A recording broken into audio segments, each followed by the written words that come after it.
Is it on? I think we're running. Hello, welcome back to the Project Hercules Diaries.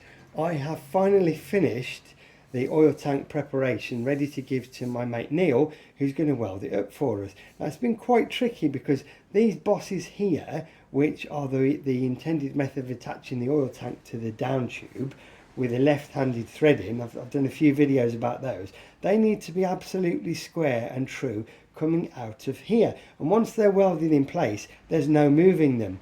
So it's quite crucial, and I'm not entirely sure I'm happy with this. I can get a square in to make sure they are square that way, but it's very difficult to make sure that they are square that way.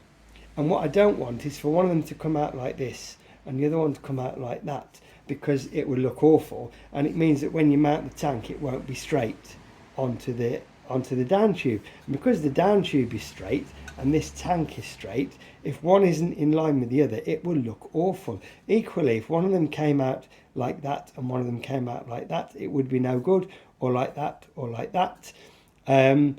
If you look at it from the side it would just look terrible. So I'm not entirely happy. I've got it as good as I can, and by eye it's very, very close, but I might just take these nuts off and then put a strip of steel across with a couple of holes in, and that way, if the steel is flat and it's a piece of angle, these will be at the faces of these will be absolutely in the same plane, and it will negate that issue. The difficulty I've got though is if I do that and there's a wide plate across, it's going to make it difficult to get in underneath the plate to weld them in situ. And the reason that they're bolted on is that when you put the welding torch in, say here, you don't want this to move when the metal cools and lift this end up or move at all. So what Neil has requested is that these are bolted in place.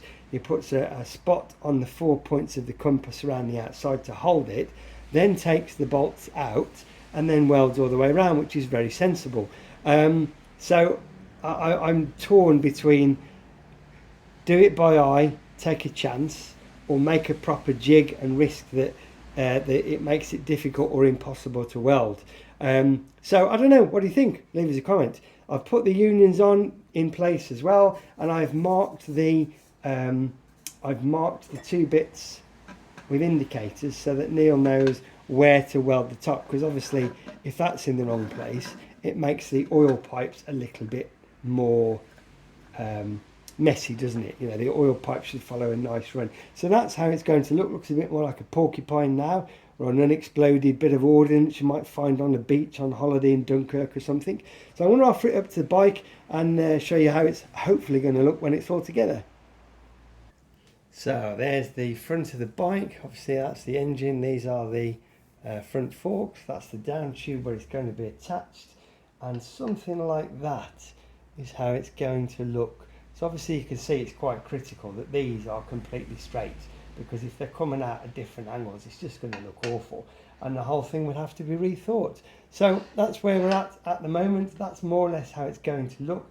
I think I'm happy enough with that to get it off to Neil and get that welded up, and when it's all done I will show you the end result. That's it for today. More updates will follow as usual. Thank you for watching.